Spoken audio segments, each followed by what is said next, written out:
afternoon. I'm Shawnee Au, and this is One News Now. Malacanang claims that the Duterte administration has done everything that it could to uphold our sovereignty over the West Philippine Sea. Let's discuss that further with Maricel Halili, who joins us live from Mandaluyong. Mase, what else did we hear from the palace on the 5th anniversary of our arbitral win against China?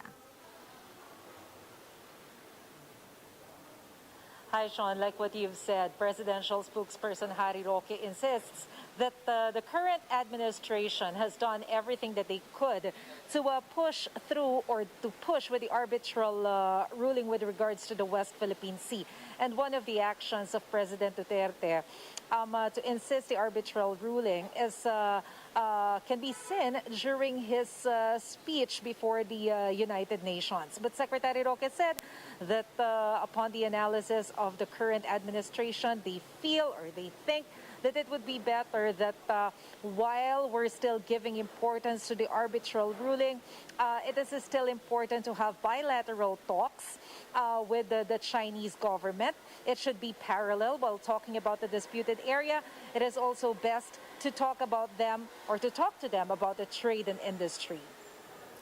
All right, and once again, spokesman Harry Roque lashed out against former Foreign Affairs Secretary Albert Del Rosario on matters over the West Philippine Sea. What was that about? Some big words were also used, I understand. Yes, Sean.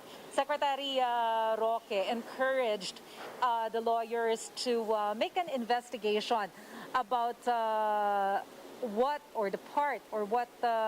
are the actions did by former Justice or former Foreign Affairs Secretary Del Rosario. Secretary Roque said that maybe it will be better if other lawyers will check whether Secretary Del Rosario has liabilities when he ordered our troops to pull out from the Scarborough Shoal.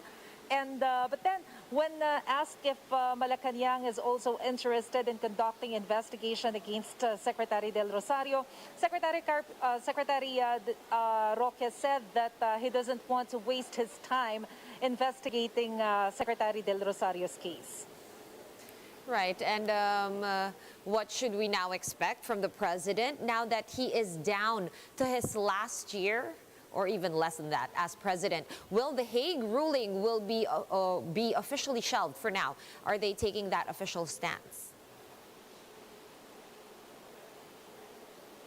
Well, it seems that Malacanang doesn't have any plans of changing their strategy so far. They are still planning to continue parallel talks with the Chinese government, meaning aside from having a bilateral talks about the disputed island, they are still planning to continue with our trade relationship with Chinese government. All right, pretty consistent. Let's move on now to another topic. Let's talk about COVID matters. In the palace briefing earlier today, San Juan City was lauded for its efficient COVID-19 vaccine rollout. Was there anything that was pointed out specifically that other LGUs can learn from the city of San Juan? Sean, I think it will be better if our reporter on the ground will discuss the issue and the vaccination program in the city of San Juan.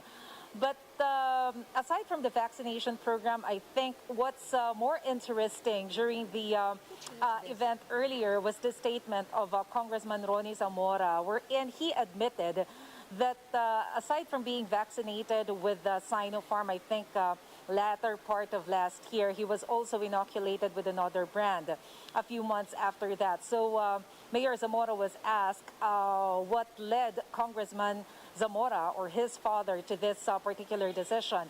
And Mayor Zamora said that it was upon the advice of his doctors. Because aside from being a senior citizen, he also has comorbidities. But the question is this allowed by the government considering our policy. Well, Secretary Roque said that this is not considered as mix and match of brands of vaccines, because when we say mix and match, it means that the 2 doses of vaccines for the first brand was mixed with another brand. In the case of Congressman Zamora, he was able to finish the 2 doses of Sinopharm before inoculated with another brand. All right, since we're on the matter of mixing and matching vaccines, any word about trials on a booster shot of different brands vis-a-vis the first brand or first 2 doses, or in some cases 1 dose? Mase, any updates on, more updates rather, on mixing and matching? When it comes to mixing and matching, Sean, I understand that the Department of Science and Technology has already formed a team to start the studies about the mixing and matching of this particular, of several brands that are being used in the Philippines. But when it comes to booster of SINOVAC, if you recall, there is a report in a print or in a newspaper saying that maybe there's a need for a booster for SINOVAC following cases of some medical frontliners abroad having COVID vaccine, despite the fact that they have already completed 2 doses of SINOVAC. Secretary Roque said that for now they don't have any plans of doing that. The government is still focused on having sufficient vaccines to achieve population protection.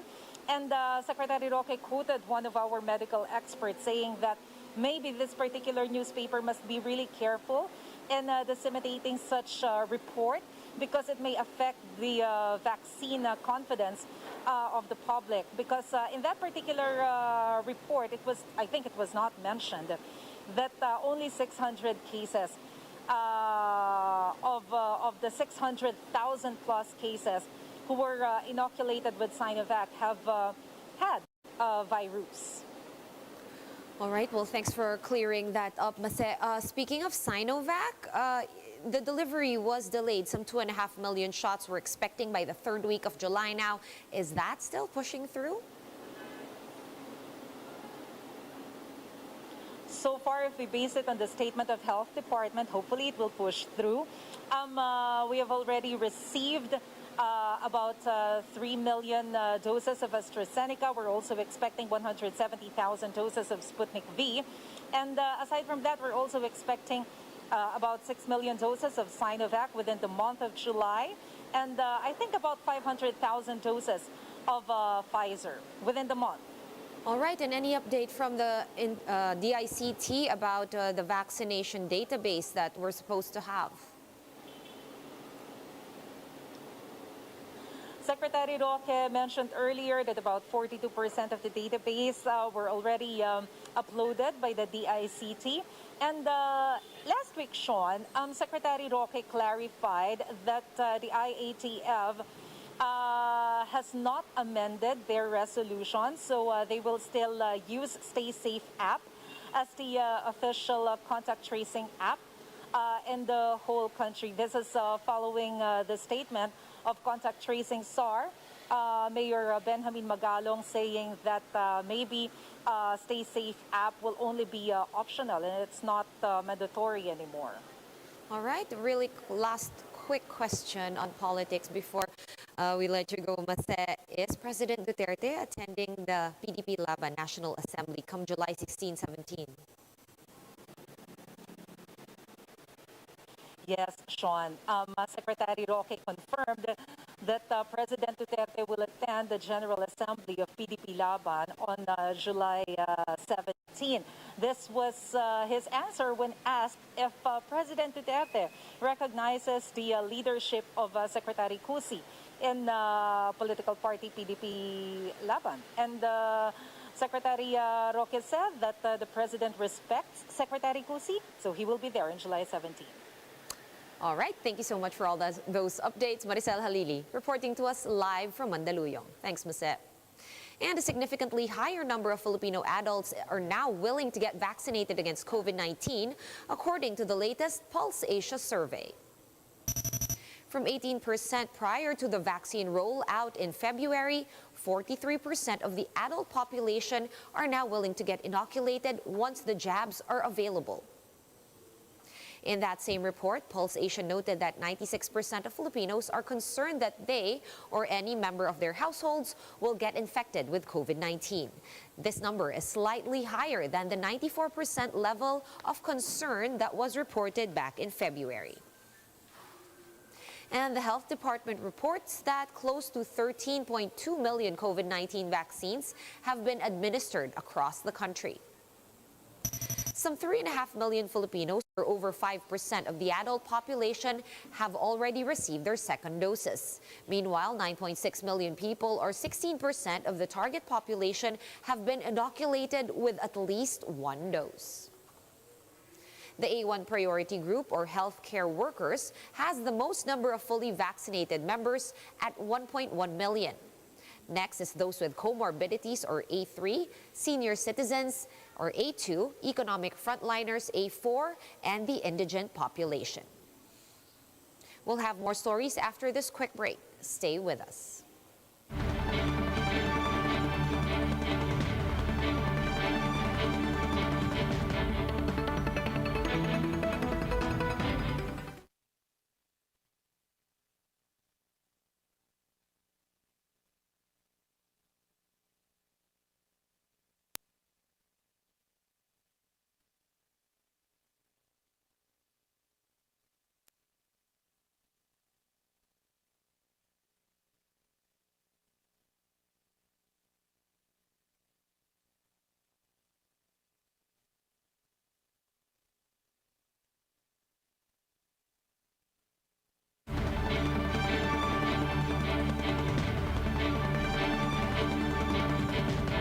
You're back on One News Now. I'm Sean Yao. The COMELEC, or Commission on Elections, has signed a partnership with Robinson's Land Corporation to set up more satellite registration hubs in several malls across the country. Greg Gregorio joins us live from the Crown Plaza Galleria in Quezon City for more details. Greg, how many malls exactly are covered by this agreement with the COMELEC?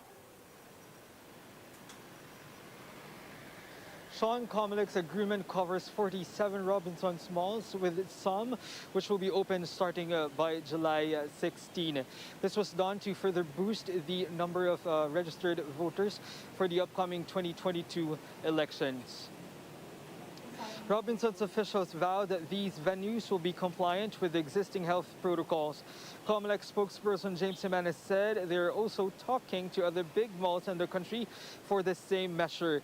These booths will accommodate new registration, transfer of voter registration, correction of records, and renewal of registration.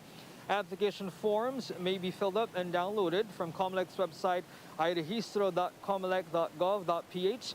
And one reminder, though, is that you can only sign your application forms in front of an election officer. Registrants will need primary IDs like driver's license, UMID cards, or school IDs, as well as other documents like birth certificate, marriage certificate, and proof of residence. As of now, over 60 million people are already registered for the 2022 polls. And with around 2 months to go before registration ends on September 30, COMELEC expects the number to hit 61 million. This includes 4.3 million new voters and around 600,000 people who renewed their registrations. 1.6 million others, meanwhile, have registered for overseas absentee voting. Sean, COMELEC is expected to issue a new set of protocols for the upcoming elections before the filing of certificates of candidacy from October 1 to October 8. Sean? All right, thanks for that update and that reminder to register to vote. Greg Gregorio joining us live from Quezon City. Thanks, Greg. And here are other stories we're keeping our eyes on. The Octa Research Group has listed Mariveles, Bataan as among the high-risk areas for COVID-19 outside of Metro Manila. According to Octa, the virus reproduction rate in the municipality has risen to 1.53 from last week's 1.39%. And FISHERFOK and progressive groups held a protest in front of the Chinese consulate today, calling on the government to address China's continued aggression. The activity also marks the 5th anniversary of our historic arbitral win in the West Philippine Sea. For more updates, visit News 5, the Philippine Star, and Business World online. Visit our website, onenews.ph, for more in-depth analysis. You can also catch One News on the Signal Play app. Register for a free account at www.signalplay.com and stream One News live anytime, anywhere.